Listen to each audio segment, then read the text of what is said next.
Nitong nakaraang linggo lamang, inatake na naman ng China. Talagang meron pa siyang ganyan, no? Meron siya sa gilid, do. Senator Ontiveros, healthy buhay at... ina mo! Minimenopause ka na ba talaga? Talaga meron pa siya sa gilid.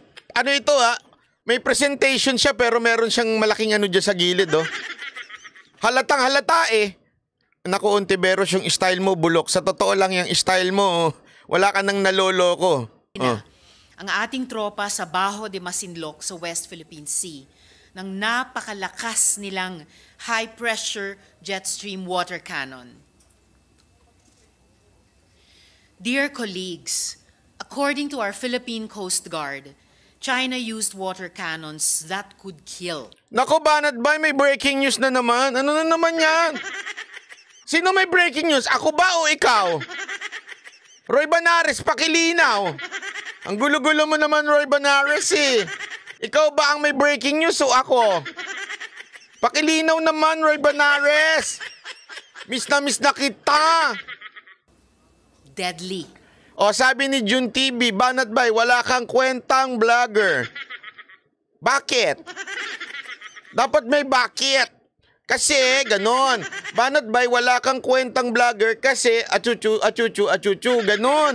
Hindi yung Banat Bay, wala kang kwentang vlogger, period. Ano yun? Anong pangtangang comment yun? Diba, lagyan mo naman ng dahilan kung bakit walang kwentang vlogger para mukhang matalino ka. Tuloy. Nakamamatay. China fired at vessels of the Philippine Coast Guard and BFAR, fully intending to target and disable their navigation and communications equipment. The Department of Foreign Affairs is also currently investigating videos showing how a China Coast Guard vessel targeted the Philippine flag hoisted on the PCG ship BRP Bagakay. Alam mo yung mga katulad ni Ontiveros na engganyo ko magsenador? Kasi yung mga ganyang utak, bakit pinahihintulutan sa Senado ito? Di ba? Yung totoo lang, yung ano lang, yung tagabasa lang, eh kung tagabasa lang pala ang gusto natin, sa Senado yung basa lang ng basa. Pambihira, oo. Just last month, China's Coast Guard, again through their potentially lethal water cannons, injured 4 of our Philippine Navy crew who were simply conducting their routine resupply missions to the BRP Sierra Madre on Ayungin Shoal. Ano na? Mr. President, dear colleagues, Ang tagal ng tigil eh. Pambihira ka, dinaig mo pa si Coach Janet, ha?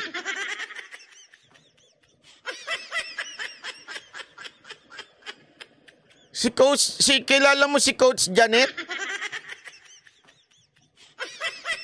Yung pumuposing ng sobrang tagal dahil wala nang masabi? Ganito yung magkomento eh. Kilala nyo si Coach Janet? Yung jowa ni Jay Guevara? Ganito yung magsasalita eh, magaganyan, no? Oh. Okay, pagsundo sa Beijing, bakit di nananagot? Akala mo naglag yung internet eh. Puta sa tagal eh.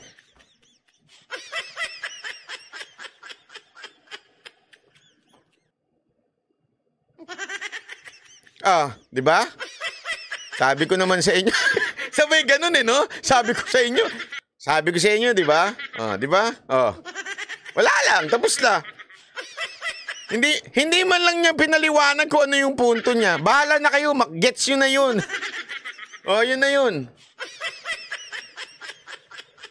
Iba yun si Boss 8 minutes, iba yun. Si Boss 8 minutes, iba yun. Si Coach Janet, siya yung magbabasa ng ano eh. Eto, na-miss ko na ngayon yung banatan eh.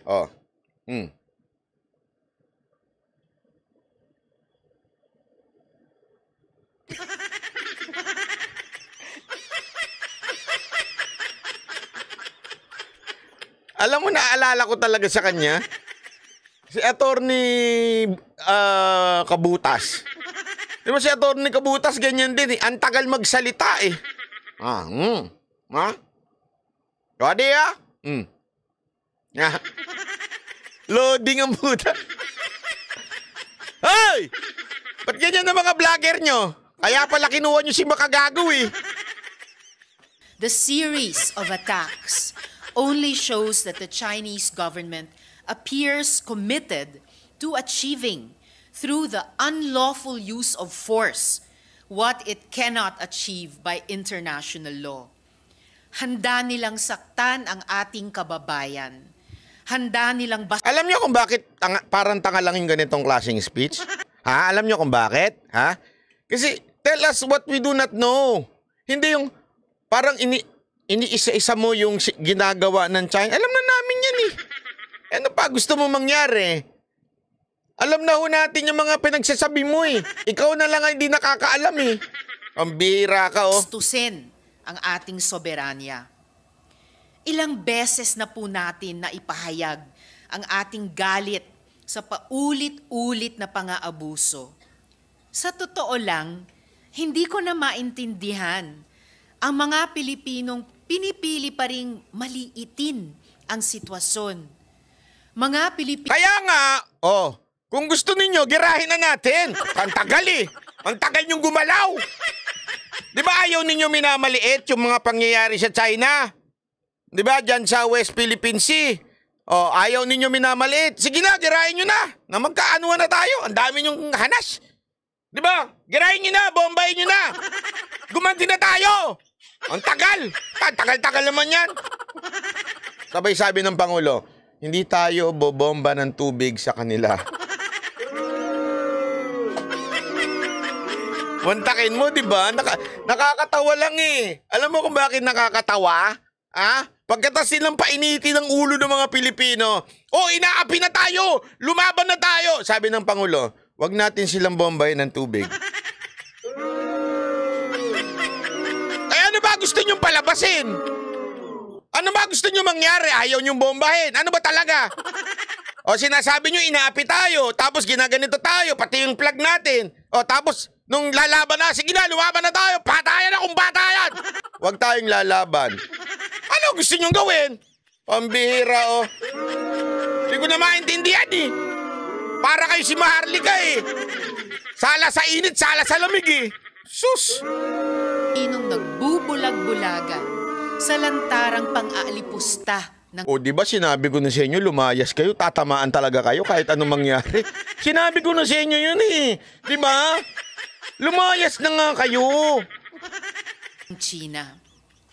At higit pa dito, ang mas lalong hindi ko maintindihan, yung mga wala ka naman talaga nakikipagkasundo sa naintindihan Beijing, bakit di nananagot? Bakit walang parusa para sa kanila? Sabi nito, bakit di daw nananagot yung mga nakipagkasunduan sa Beijing? Tanong, sino ba nakipagkasunduan? Iba-iba sinasabi ng China sa inyo, ayaw nyo naman paniwalaan. Puro kayo tungak eh. Hindi nyo na alam kung saan kayo lulugar eh. Sabi nila, hindi, sabi ng China, meron gentleman's agreement, may secret agreement. Biglang humirit ang China. Hindi, ang talagang agreement namin sa gobyerno ni Marcos. Hindi totoo yan! Paiba-iba. Noong unang sinabi ng China na meron sa Duterte, pinaniwalaan nyo si China. Ngayon naman, sinabing meron sa Marcos. Hindi totoo yan! Ano na gusto nyo mangyari? Hindi ko talaga maintindihan. Ano na gusto nyo mangyari? Sige na, sabihin nyo na. Bobombahin ba? Pasasabugin ba? Aatras ba tayo? O lulusob tayo? Ano ba gusto nyo? Yung totoo, ano gusto nyo mangyari? Ang dami nyong hanas eh. Pati ba yan, babaliwalain? Walang nagbabaliwala. Kaya nga dapat imbestigahan si Marcos eh. Tama mali. Ano ang punto ko dito? Bakit kasi kayo naniniwala sa China? Yan ang hirap sa inyo, nagpapaniwala kayo sa China. Tinatarantado na nga tayo, nagpapaniwala pa kayo. Noong una, pinagtripan kayo. Gentleman's agreement kami kay Duterte. Ngayon, gentleman's agreement kami ngayon kay Marcos. Tapos tatanong nyo ngayon, ano nang gagawin natin? Huwag kayong maniwala. Yun ang importante dun. Ginagago na tayo eh. Gusto nyo maganda, lahat ng Chinese paalisin na sa Pilipinas.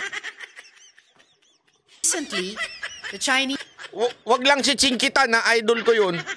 Tsaka Filipino-Chinese yun. Embassy in Manila alleged that under a Duterte administration gentleman's agreement, the Philippines agreed that our vessels and aircraft would refrain from coming closer than 12 nautical miles from Panatag or Scarborough Shoal. O kaya nga, lumulusob na sila. Bombayin nyo na! Ang tagal!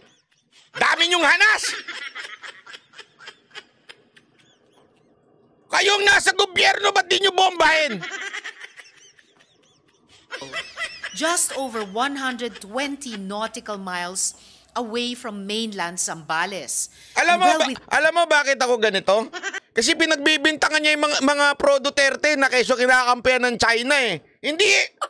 Bombayin nyo na! Wala kaming pakialam dyan! Bombayin nyo na! Sige na! Hindi na ako nag-order sa Lazada! Tsaka sa Shopee! Tinigil ko na! Amazon na lang ako! At least, pinapadala mula China, pinadadala sa US, tsaka bago ipadala sa akin. Para made in US na siya.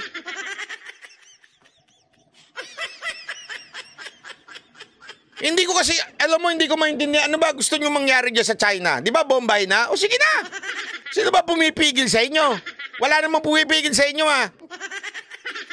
Dami nyong hanas, eh. Within our exclusive economic zone. Kalma ba, kalma. The Chinese embassy also alleges that the Duterte administration likewise entered into another gentleman's agreement to not repair or build structures at Ayungin Shoal. If true, these were also agreements that were kept secret and hidden away from the Filipino people. Mr. President, dear colleagues, kaya po natin inihain ang proposed Senate Resolution number 984 para imbestigahan itong di umanong gentleman's agreement sa pagitan ng Administrasyong Duterte at ng gobyerno ng China. I have done so because these are serious, potentially divisive. Ipagpipilitan niya pa rin talaga eh. Yun ang endgame dito eh. Ang endgame dito, it's not really solution dito sa problema ng China. Ang endgame nito si Duterte. Yun talaga eh. 'Di ba? Sinabi na nga paulit-ulit, hindi yan kay Duterte. May kasunduan kami ngayon sa administrasyon ni Marcos. Si Duterte pa rin ang laman ng isip mo. Ano ba to? Napapanaginipan mo na ba si Duterte? Hindi ako nagtatanong lang, ha? Masyado kang obsessed kay Duterte. Sinabi na nga ng China, hindi kami kay Duterte nakipagkasundo dito sa administrasyon na to. Tapos si Duterte pa rin ang hinahanap mo. Baka naman pag natutulog ka, siya na ang pinag-iisip-isip mo, delicates yan. Delicates yan. Bakit puro si Duterte? Para kang si Mike Abe. Walang laman ng bibig ko, hindi Duterte, kibuloy, Duterte, kibuloy. Allegations. These are serious because the first gentleman's agreement effectively diminishes our sovereignty by conceding a no-go zone for Philippine ships and aircraft inside our own EEZ, as well as the unlawful occupation of Panatag Shoal by a foreign power. The second risks our tenuous toehold in Ayungin.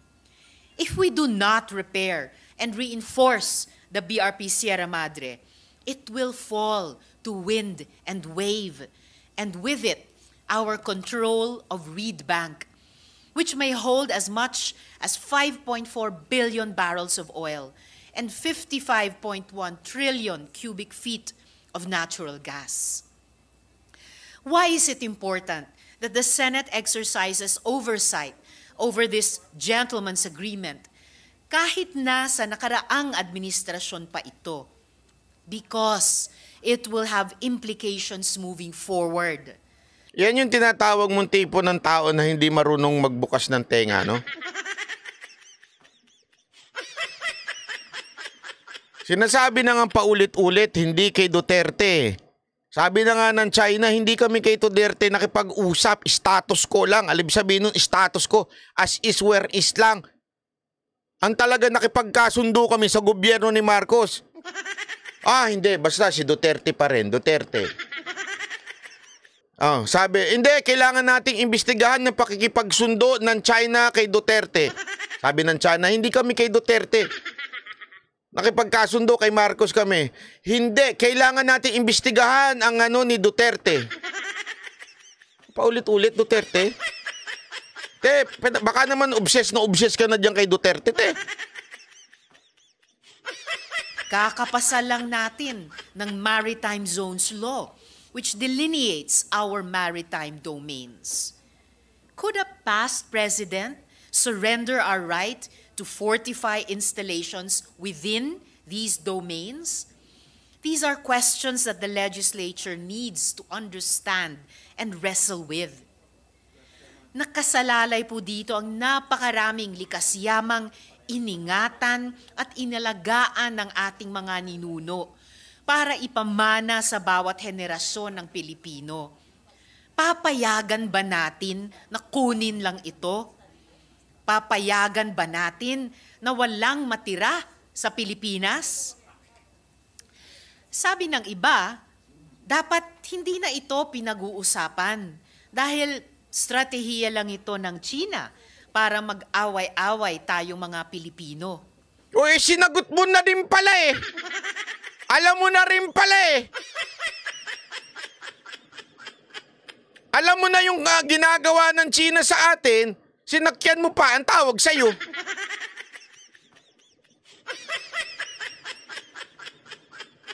Yan nga yung main point di ba? Pinaglalaroan tayo ng China Ikaw naman, nakipaglaro ka. Mahilig ka talaga makipaglaro. Hindi ko alam pero balita ko.